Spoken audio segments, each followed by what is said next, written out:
Hello everyone, नमस्कार सभी को। आप सबका स्वागत है अपने यूट्यूब चैनल में। और आज हम डिस्कस करेंगे गणित के सेक्शन विधियों के प्रीवियस ईयर क्वेश्चंस, जो कि रेट लेवल फर्स्ट के लिए अति महत्वपूर्ण क्वेश्चंस रहेंगे।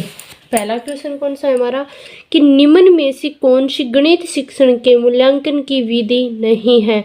निरीक्षण, साक्षात्कार, छात्रों द्वारा बनाए गए शिक्षण मॉडल, श्रुति लेख। इनका ऑप्शन कौन सा रहेगा? 4 नंबर ऑप्शन रहेगा। यानी कि श्रुति लेख है वो क्या कि गणित शिक्षण के मूल्यांकन की विधि नहीं है। फिर नेक्स्ट क्वेश्चन है कि निम्न में से कौन सा गणितीय कथन सत्य है? मूल्यांकन बराबर मापन प्लस निर्णय, मूल्यांकन बराबर मापन माइनस निर्णय, मूल्यांकन बराबर निर्णय माइनस मापन, मूल्यांकन बराबर मापन डिवीजन निर्णय। तो इसका राइट ऑप्शन रहेगा 1 नंबर। यानी कि मूल्यांकन क्या होता है?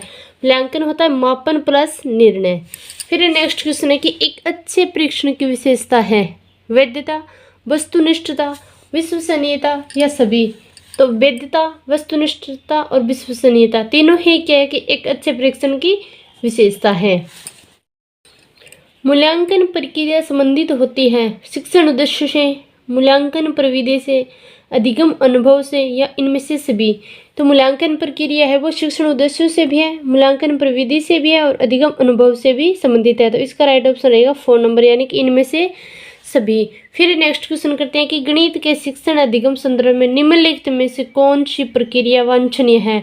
भ्रांति को रोकने के लिए एक मुक्त उत्तर वाले ओपन एंडेड प्रश्नों से बचना, संकल्पनाओं की अंतर्दर्शी समझ को प्रोत्साहित करना चाहिए, संकल्पनाओं की अंतर्दर्शी समझ को प्रोत्साहित करना चाहिए, खुली पुस्तक के परीक्षा से बचना चाहिए, विद्यार्थियों को बताना चाहिए कि प्रश्नों को हल करने के लिए निर्धारित कदमों का अनुकरण करें। तो इसका राइट ऑप्शन रहेगा 2 नंबर, यानी कि संकल्पनाओं की अंतर्दर्शी समझ है उसको प्रोत्साहित करना चाहिए। फिर नेक्स्ट क्वेश्चन है कि गणित अधिगम के आंकलन का सिद्धांत निम्न में से कौन सा नहीं है? पाठ्य पुस्तक का सिद्धांत, अधिगम का सिद्धांत, पक्षता का सिद्धांत है, निष्पक्षता का सिद्धांत है। तो इसका राइट ऑप्शन रहेगा 3 नंबर, यानी कि पक्षता का सिद्धांत है वो गणित अधिगम के आंकलन का सिद्धांत नहीं है। फिर नेक्स्ट क्वेश्चन है कि गणित अधिगम में आंकलन के लिए नींव का कार्य निम्न में से कौन सा शैक्षिक सिद्धांत करता है?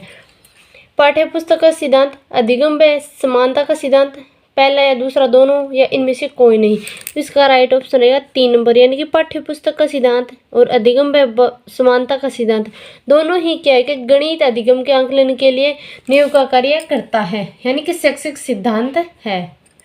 फिर नेक्स्ट क्वेश्चन है कि विद्यार्थियों में गणित अधिगम का मूल्यांकन करने के लिए निम्न में से कौन सी योजना वांछनीय है? समानता के लिए सभी विद्यार्थियों को एक समान कार्य दिए जाने चाहिए, विद्यार्थियों के अशुद्ध उत्तरों की उपेक्षा करनी चाहिए, विद्यार्थियों की अपने उत्तरों को समर्थन देने की क्षमता मूल्यांकन का महत्वपूर्ण आधार होना चाहिए, गणितीय शब्द संग्रह का विकास मूल्यांकन का आधार नहीं होना चाहिए।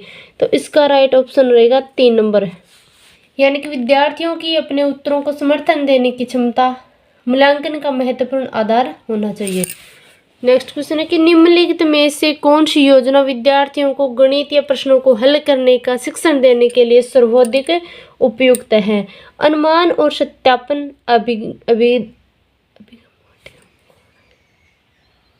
अनुमान और सत्यापन अभिगम को कड़ाई से हतोत्साहित किया जाना चाहिए। प्रारंभ में ही दिए गए प्रश्नों के समूह को हल करने के लिए आवश्यक सूत्रों की सूची उपलब्ध करा देनी चाहिए। अध्यापिका को शुरू में ही समस्या के हल प्राप्त करने के चरणों की व्याख्या कर देनी चाहिए। विद्यार्थियों को प्रोत्साहित किया जाना चाहिए कि वे प्रश्न का बहुत से परिप्रेक्ष्य से अवलोकन करें। इसका राइट ऑप्शन कौन सा रहेगा? 4 नंबर, यानी कि विद्यार्थियों को प्रोत्साहित किया जाना चाहिए कि वे प्रश्नों का बहुत से ही परिप्रेक्ष्यों से अवलोकन करें। 4 नंबर ऑप्शन रहेगा इसका राइट आंसर। फिर नेक्स्ट क्वेश्चन है कि उद्देश्यनिष्ठ मूल्यांकन की विशेषता है विश्वसनीयता, वैधता, वस्तुनिष्ठता, प्रयुक्त में से सभी? तो तीनों ही क्या है कि उद्देश्यनिष्ठ मूल्यांकन की विशेषता है। फिर नेक्स्ट क्वेश्चन है कि मूल्यांकन में बल दिया जाता है मात्रा पर, गुण, मूल्य, उपयुक्त में से सभी? तो मूल्यांकन में मात्रा, गुण और मूल्य तीनों पर क्या दिया जाता है? बल दिया जाता है। कोई वस्तु कैसी है इसका निर्णय किया जाता है मापन से, मूल्यांकन से, परीक्षा से या उपयुक्त में से सभी। तो कोई वस्तु कैसी है, इसका निर्णय किया जाता है मूल्यांकन से।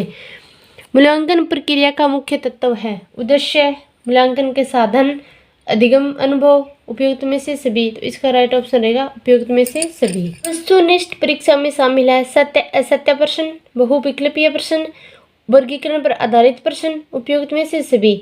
इसका ऑप्शन रहेगा उपयुक्त में से सभी। यानी कि वस्तुनिष्ठ परीक्षा में क्या कि सत्य असत्य के भी क्वेश्चन पूछे जाते हैं, बहुविकल्प वाले प्रश्न भी पूछे जाते हैं और वर्गीकरण पर आधारित प्रश्न भी पूछे जाते हैं। फिर नेक्स्ट क्वेश्चन है कि एक अच्छे प्रश्न की विशेषता है प्रश्न की भाषा सरल व बोधगम्य होनी चाहिए, प्रश्न सत्र अनुकूल बनाए जाने चाहिए, प्रश्न ही द्विअर्थी नहीं होने चाहिए, उपयुक्त में से सभी। तो एक अच्छे मान लो प्रश्न पत्र की विशेषता है वो प्रश्न की भाषा क्या होनी चाहिए, सरल और बोधगम्य भी होनी चाहिए, प्रश्न क्या कि बच्चों के स्तर के अनुसार बनाए जाने चाहिए, प्रश्न क्या कि द्विअर्थी नहीं होने चाहिए। योगात्मक मूल्यांकन का उद्देश्य है में विशेष पर एक विद्यार्थी ने कितना अच्छा कार्य निष्पादित किया है का पता लगाना। नेक्स्ट क्वेश्चन है कि अच्छे मूल्यांकन की विशेषता नहीं है वैधता, विश्वसनीयता, निदानात्मक, नकारात्मक। इसका राइट ऑप्शन रहेगा 4 नंबर। यानी कि अच्छे मूल्यांकन की नकारात्मकता क्या की विशेषता नहीं है।